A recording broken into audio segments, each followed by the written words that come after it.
do like YouTubers. Hey, welcome back to my channel. Welcome back to my vlog. Welcome back to my vlog. Welcome back to the video. So we're still on part 2, and I think this should be the third video in part 2. We'll be looking at knowledge monetization. How can you monetize your knowledge? So what is knowledge? Let's start from there. Now, knowledge refers to informations or skills that you acquire through experience or education. Things you know how to do. When you think of knowledge, think of knowledge. So the know in the knowledge is coco. Knowledge refers to skills or information that you have acquired either through experience or through education. So if you have gone to learn hairdressing, we say you have knowledge on hairdressing. If you have gone to learn digital marketing, we say you have knowledge on digital marketing. So knowledge is that information or skill that you acquire either through experience or through education. Now, knowledge is okay. Let's stop there because we'll be looking at knowledge basically as we go further. So let's talk about forms of monetization. How do you monetize? There are two different ways via which you can monetize anything. If you have made up your mind that you want to monetize your skills or your talents, you want to monetize your knowledge, or you want to monetize information at your disposal or your contacts. There are basically two ways of going about your monetization. Number one is via services. This is services. And number two is via digital products. Now, this is where our focus will be: knowledge and then digital products. So we can say in the rest of the videos we'll be learning how to monetize our knowledge via digital products. Do you get it now?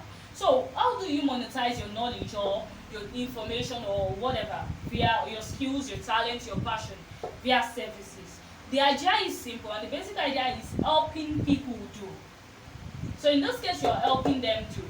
For instance, if you've learned hairdressing and you want to monetize your skill as an hairdresser, we say that you can do that by helping people make their hair. So you're monetizing your knowledge via services. If you want to monetize your time via virtual assistant, we say you can do that via services by helping people. If you want to do copywriting, by helping them copyright. You want to do sponsored advert, by helping them do sponsored adverts. You want to whatever you are helping them to do. Basically, that takes us back to time monetization. So your time will be required, although your time will be required in both anyway. But when you're doing services, you are helping people do what they should have done or what they can't do, because you can do it, so you are helping them do it. Why, when we are talking about digital products, you are teaching people how to do. So instead of helping them do, this time around you are teaching them how to do. So when you think of digital products, think of teaching, think of training, think of coaching, think of mentorship, and lots more. So that's when we're talking about digital products. You're not rendering any service, you're not rendering your service to them by helping them to do. Although in the case of digital products, it's still your service anyway. But this time around, you're not rendering your service to them. That's why I had to put this distinction: helping them do and teaching them how to do. So in the case of service, you're helping them to do. While when we are talking about digital products, you're teaching them how to do instead of helping them do. So that's the basic way, or the major ways. Those are the major ways you can monetize your skills, your talent, whatever you want to monetize, either by helping people do those things or by teaching people how to do those things. Now, this brings us to the topic: digital products on its own. Digital products. Digital products. What are digital products? Now, when you're being asked what is digital marketing, what do you say? You tell people that digital marketing refers to anything that is done online, which could be paid adverts, which could be TV, it could be news, it could be print, it could be phone, whatever. As long as it's done online, it's digital marketing. So when we refer to digital products, we're talking about products that are sold online. Mostly you cannot see them. They are being sold online. They are not being seen with the physical eyes most times. So before we talk about digital products, let's look at okay, let's talk about digital products. Now, digital products can come via different form. You could have them in ebooks. In the advanced course, we'll be looking at all of this in-depthly, how to do all of this. So we'll be looking at ebook. Ebook is a type of digital product. You have online courses, which is what I like most, and this is where I developed my topic, OCC, online course creation. It's a major topic on its own, how to create online courses. That's where you learn how to use LMS, like Train Quarters, Thinkific, and a few Katra, and a few other LMS. So that's online courses. We have webinars. I'm just going to highlight some things you should know about them. We have podcasts. These are examples of digital products that could be sold. We have coaching programs or mentorship programs. We have subscriptions.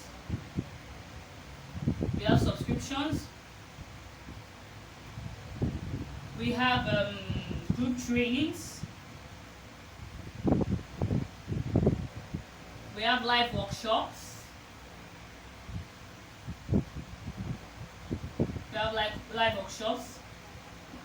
We have consultation, and a few others. Now, do you know that the digital products market is currently worth $11.6 billion and is one of the fastest growing? The rate at which it's growing is very, very high. Very, very high.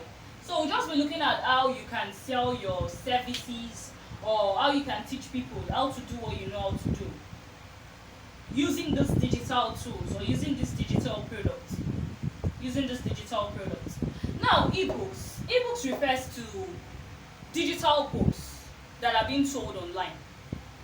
I have a lot of ebooks, and I'm sure you know what ebooks are. So ebook is one of the major ways you can sell your online courses. You can sell your knowledge or your information or skills. You can package them as an ebook and sell them. Most times ebook are low price, and most times you might have to give them out as freebies or to get leads. So that's ebook. Now, online courses on the other hand are quite different from ebooks. Okay, I think I should write video tutorials here. Video courses, like what I'm doing now, is a video course. So online courses, as I said earlier, might require you to use certain LMS. LMS actually means learning management system. I call it web school. So online courses might require you to upload your courses, which could include ebooks, video courses, audio courses, and a few others on an LMS, and where your students can get access to them. That's what online courses refer to. So I dedicated an entire course known as online course creation to take this, which we'll be learning much later. So webinar is also a form of selling digital products. In the case of a webinar, it's more like a video course. It's more like a video interactive session, and there are different platforms you can use for webinar. As I said earlier, for ebooks, I'll just give you a brief on all of them. For ebooks, you can actually use Word, Microsoft Word. I'll just give you a few websites and apps that you can use. You can use Microsoft Word to write your ebooks. You can use WPS Office. Now, should we go in depth? Okay, let's just run a few things. In creating ebooks, most times the basic idea is look for a topic. What do you want to train, or what do you want to teach, or what do you want to write on? Once you have found your topic, who are you writing for? That's your audience, and how do you want to write it? So once you're done with that, you can now use either Microsoft Word or WPS Office to come together. You even need a PC to put your words together, write them together, and when you are done, you can now decide to create an ebook cover, because an ebook cover is what will attract people to either buy or read your ebook. So some tools you can use to create your ebook covers are Canva. You use Canva for the design itself. Then you use we have different ebook. I've forgotten the name, but I should remember, so I'll share it in the WhatsApp class. I'll share some of the documents, some of the applications you can use, or the softwares, and how you can get access to them. I'll be sharing that in the advanced class. So you can use Canva. You can also use ebook cover creator. There's an ebook cover creator to create your cover, so it makes it look more professional, it makes it look more catchy to the eyes. So for online courses, as I said earlier, you might think of using Thinkific. These things are paid, and it's not even easy to maneuver them, or else you have a little bit of experience on them, so it might be quite difficult to maneuver Thinkific. So you might need someone to help you out. These are LMS, learning management system, that you can use. So you have Thinkific, you have Train Quarters. Train Quarters was actually developed by a Nigerian, Stephanie Obi, one of my mentors. So Train Quarters, we have Katra. Trust me, Katra is expensive and a bit difficult to use. So some of these things are free for some limited period of time. They are a bit free for some limited period of time. For some of them, you might have 1 month free access. For others, you might be able to enroll just 10 to 20 students for a start. So you have webinar, and for webinar, you might want to consider using something like Zoom for your webinar. There are a few other ones that you can use too. So for podcast, for podcast, you can use Anchor. Now, the major difference between webinar and podcast is webinar is more like a video. Let me relate webinar to TV, to a TV show, a TV presentation. So you get to make a video and do your presentations, but then your viewers cannot really do a video too, or participate in the video, like give you a video, or it's not like a group, a live class. Let me just put it that way. It's not like a physical class. That's webinar. Why podcast, picture, radio? When we're talking about podcast refers to more of audio. So it's just audio. At times it comes in episode. I have a podcast I'm running. At other time it comes in so you can have your podcast in episodes and series. I have a podcast I'm running presently on Anchor FM. I think it's on the sales training. So you can do a talk, make your audio notes or audio trainings or teachings. You can make it on Anchor, and then you can share. People can buy them, or people can listen to them for free, and they can, depending on how you want to sell your own course. So you can use Anchor for your podcast. Now, for coaching programs, a lot of people want to start up a business, and they don't even have an idea. You have an idea, you can actually coach them. Someone wants to learn how to make hair, you can coach. So basically, there is nothing serious about coaching. You can even do your coaching on, it can be a voice call, it can be on WhatsApp and all of that. Since coaching is one-on-one, so it's more of personal interactions. You will be entirely dependent on your audience, how your audience wants it. It could be live. I run live coaching programs for people, so they come over and I coach them. So coaching could be live, it could be one-on-one, like it could be physical. That's what I mean by live. So it could be physical, it doesn't even have to be online. So coaching will be entirely dependent on your audience, how your audience wants it done. That's how you do it. So for subscriptions, now there are a lot of subscription programs you can run depending on how you want to create your time.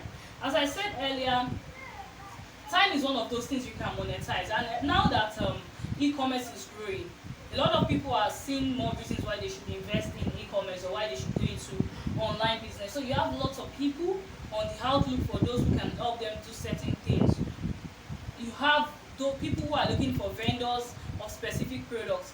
You have vendors who are looking for customers who will be interested in specific things. So you could have monthly or yearly subscriptions for people to either follow through your programs, or for you to link one person to another, or maybe you want to monetize your contact. You could have the kind of subscription program for those who want to monetize your contact, for those who would like to have access to your contact. So the basic idea behind subscription is simply you getting a group of people to pay you monthly, weekly, yearly, or quarterly for what you do, or for the service you want to render to them. Now, group training is a bit different from a coaching program. The major difference between group training is coaching is one-on-one, while group trainings are more of group, as the name implies. So it's being done in group, and then apart from the fact that it's being done in group, it could also be done on WhatsApp. You could have general WhatsApp platforms that allow for group, that allows you to have a group. You work more for group training. So you could have WhatsApp, you could have Telegram, you could have Facebook, you could even have Instagram Live, stuff like that. We work for group training. Now live workshops, as we said earlier, it's more like you can link these to coaching programs. So you could have live workshops for a group of people, or live trainings for a group of people. So the difference between this and others is that this is not done online. This is done mostly offline, because we say it's a live workshop. So it's done mostly offline. I will work more for those who render services, like you want to train people how to make up, how to tie daily, how to make hair, and a few other stuff like that will require hands-on practical. So you can do live workshop for those kind of courses that would require hands-on practical. So next is consultation. The major difference between consultation and coaching is more in-depth, and it's not too specific as consultation. But for consultation is more specific and is short. The time frame is short. Coaching could run for weeks, months, years, while consultation might just be limited to 1 hour, 2 hours. Okay, come for 1 hour consultation on how to run sponsored adverts. I'm doing a 2 hour consultation on how to do this, on how to do that. Consultation is also one-on-one. It's one-on-one. It's one-on-one, and it's short. Consultation is shorter compared to a coaching program. Some coaching programs run for years. Now let me use weight loss to give you a major difference between coaching program and consultation. For you, if you're running that, I'm going to assume that you're running a a program on weight loss. If you're running it as a coaching program, you might want to say, okay, I'm going to coach you on how to shed weight, on how to drop from 50 kg to 20 kg. And this is going to take us a period of 6 months, so that you can lose that weight, burn that fat. It's going to take us 6 months. Why? Because it's a coaching program. But if it's a consultation, on the other hand, the person is coming to meet you that, okay, I want to know what I can do, the kind of food I can eat, the kind of exercise I can engage in for me to drop from 50 kg to 20 kg in 6 months. Now, you might not be coaching the person for these 6 months. You just tell the person that, okay, this is how you do it for 6 months. Breakfast, you should have this. Lunch, you should have this. Dinner, you should have this for 6 months. And in 1-2 hours, you are done with consultation for that person, and that's all. That's the major difference between a coaching program and a consultation program. So when you talk about video courses, I don't need to talk much about video courses, because what I'm doing right now is a video course. This was free for a limited period of time. Later on, you might have to pay to have access to see this video. Why? Because it's a video course. Now, because it's a video course, I can decide to just put it on YouTube and get people to pay before I give them the link, make it private. Or I can decide to upload them on my web school, on my LMS platform. Or I can decide to even make it into a disc and sell it. Why? Because it's a video course. So those are basically the different ways via which you can sell digital products, or the different forms of digital products that we have. So in the next video, we'll be talking in-depthly on online course creation. We'll also be talking about, okay, I might just delve a bit into, okay, online course creation we'll do, and we'll also be looking at content. We'll be looking at content, we'll be looking at social media generally. So we'll just put everything under the umbrella of social media and content. So I come your way again. My name is Beth, the small brand doctor. Make sure you follow this training from the very first part to the last. You don't want to miss a scene, an episode of this. Till I come your way again. I'm Beth, the small brand doctor. Bye.